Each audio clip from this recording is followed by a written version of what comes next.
கருத்து கணிப்புகள் மேல அது முறையா இருந்தா நல்ல நம்பிக்கை இருக்கும். நிறைய இடங்கள்ல கருத்து திணிப்பு தான் இருக்கு. அது திமுக கூட்டணி சார்பா நிறைய கருத்து திணிப்புகள் வந்திருக்கு. ஆனால் கருத்து கணிப்பை பத்தி நம்ம இப்ப பேச வேண்டிய எந்த அவசியமும் இல்லை.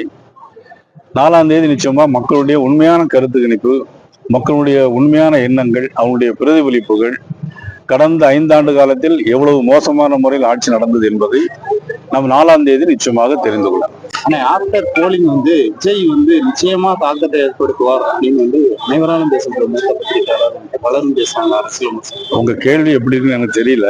ஆஃப்டர் போலிங் அது எனக்கு வாய்ப்பே இல்லை. பிஃபோர் போலிங் ஏதாவது இருந்தாக்கி தான் பார்க்கணும். இருந்தாலும் மக்கள் ஒரு ஆட்சிக்கு எதிரான மனநிலையில் தான் நிறைய பேர் இருந்ததாக நானும் கேள்விப்படுறேன். அது அரசு அதிகாரிகள், அரசு ஊழியர்கள் மற்றும் பாமர மக்கள், வியாபாரிகள் மத்தியிலும் சரி, பெண்கள் மத்தியிலும் சரி, மிகப்பெரிய அந்த அரசு இருக்கக்கூடாது என்கிறதுல ஒரு மிகப்பெரிய ஒரு மாற்றத்திற்கு நிச்சயமா ஒரு மாற்றம். உங்க பார்வையில விஜய் எத்தனை தொகுதி ஜெயிப்பாருங்க? என்னுடைய பொறுத்தவரை விஜய் எந்த தொகுதியிலும் ஜெயிக்கிறதுக்கான வாய்ப்புகள் இருப்பதா எனக்கு தெரியல. இல்ல, ஒருவேளை அதிகப்படியான தொகுதியில் ஜெயிச்சாருன்னா தொங்கு சட்டசபை ஏற்படும் பட்சத்துல தேசிய ஜனநாயக கூட்டணி விஜயனுடைய ஆதரவை கோருமா? நிச்சயமா அவரு அதிகப்படியான தொகுதியில் ஜெயிக்கிறதுக்கான வாய்ப்பே கிடையாது. அதுக்கான பேச்சே இல்லை. ஆனா இன்னைக்கு கேஸ் விலை 900 ரூபாய் கூட்டியிருக்கிறாங்க. கிட்டத்தட்ட குற்றச்சாட்டு. அதாவது உங்களுக்கு தான் தெரியும், உலக நாடுகள்ல இன்னைக்கு எவ்வளவு ஒரு மோசமான ஒரு சூழ்நிலை இருக்கு. பக்கத்து நாடுகள்ல கேஸே கிடைக்கிறது இல்லை. இன்னைக்கு பாத்தீங்கன்னா ஈரான்ல குண்டு வீச்சு, இஸ்ரேல் குண்டு வீச்சு, பல பிரச்சனைகளுக்கு மத்தியிலையும் இந்தியாவுக்கு மட்டும்தான். ஏன்னா இந்தியா உலகத்துடைய நட்பு நாடு, எல்லா நாடுகளும் ஈரானுடைய நட்பு நாடு, எல்லா நாடு. நம்முடைய பிரைம் மினிஸ்டரும் அதே மாதிரி இன்னைக்கு உலக நாடுகள் தலைவர்களுடைய ஒரு நட்பு தலைவர்ல மிக சிறந்த தலைவர்.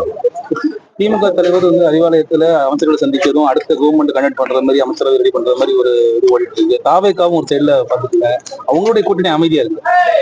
நாங்க வெற்றி பெற போறோம், நாங்க அமைதியா இருக்கிறோம். அவர்கள் எதற்காக கூட்டம் போடுறாங்கிறது நமக்கு தெரியாதுல்ல. அதாவது இந்த கேஸ் விலை உயர்வு தேர்தல் முடிஞ்ச பிறகு பிஜேபி கவர்மெண்ட் கூட்டியிருக்காங்க அப்படிங்கிறதான் எப்பொழுதுமே பாரதிய ஜனதா கட்சியை பொறுத்த மட்டும் கேஸா இருந்தாலும் டீசல் பெட்ரோல் எதுவாக இருந்தாலும் நிச்சயமா மக்களுடைய நலன் கருதி எல்லா முடிவுகளையும் நிச்சயமா. பிளே ஸ்டோர் மற்றும் ஆப் ஸ்டோரில் இருந்து பாலிமர் செயலியை QR கோடு மூலம் பதிவிறக்கம் செய்யுங்கள். செய்திகளை உடனுக்குடன் பெறுங்கள்.